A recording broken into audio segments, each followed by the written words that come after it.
Welcome. Thank you for joining me today. We're going to be reading The Fiery Furnace from the Archbook series. I see this very hot place, a furnace with very high heat. And this is a story some of us are very familiar with, and we're going to dive in together today to read what the story is about, take a closer look, and see what messages God has for us.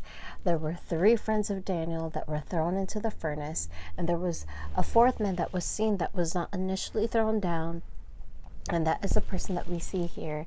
And we are getting from the Bible that this is the Savior, this person who helped them be protected, and God was looking out for them. We're going to get started with the story taken from Daniel 3. Our children's version of this story, the story of Shadrach, Meshach, and Abednego, is written by Melinda K. Bush, illustrations by Ed Cooler. I can't wait to get started.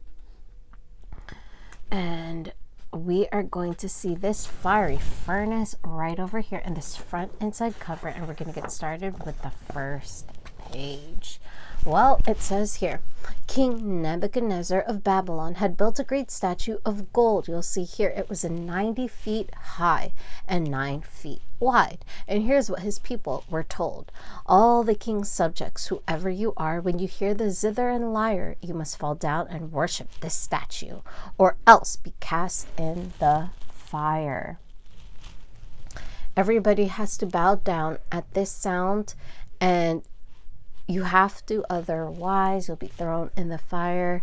This was a very demanding request, and it wasn't even a request, it was a demand, just because the king decided to. There wasn't really any more logic behind it, but that he wanted to, and he wanted people to give him that praise and that honor.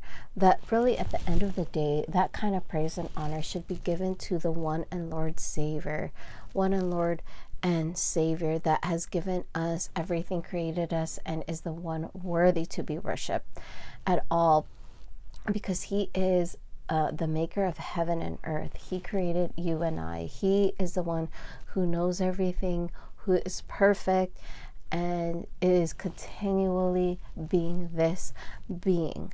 And this is what was told. When the people heard the music begin, they fell to their knees in fright, except for 3 men who loved the true God. They prayed only to him day or night. Brave Shadrach, Meshach, and Abednego, Jewish captives in Babylon, as children they learned to honor the Lord, and he made their faith remain strong. So even if it was a lot of pressure here to follow what everybody had to be doing, and for them to be noticed in a time where there was a lot of pressure in this demand, they showed themselves to be against it. They didn't hide. They were there, and they were brave to stay standing. In this scene you'll see right here, and everybody just did it. Some of them were fearful, and some of them didn't know exactly what they were doing, but at the end of the day, they know the true God, and they wanted to stand up for him. They wanted to see that there are people out there that are brave enough to stand up for this God that they strongly believe in, that they would be taken captive, be reprimanded, and be punished for doing that, to stand up for the one true God. That spoke volumes, and that opened people's eyes more to this other God, this other mindset of believing in the one true God who at the end of the day would give us, the joy and that peace to worship him alone. And this kind of situation is not of that kind of God. Some tattletales watched these good men refuse to worship the statue so tall, so they hurried to Nebuchadnezzar and eagerly told him it all. It's Shadrach, Meshach, and Abednego. They paid no attention to you. They won't serve your gods or your image. We're telling you, king, this is true. So they're letting the king know, and they were very eager to do so. They didn't have remorse for their punishment even the punishment was very scary and deadly. They didn't care about that.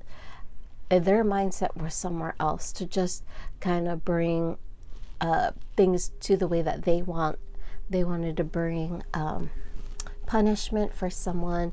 At the end of the day, they didn't care about them, and they wanted them to be punished and be in this predicament they themselves don't want to be in. And so you'll see here, it says, Nebuchadnezzar grew furiously mad and summoned the three to appear. Now Shadrach, Meshach, and Abednego, I really don't like what I hear. Do you truly refuse to serve my gods and worship the image of gold? No god in this world could save you from me if you will not do as you're told.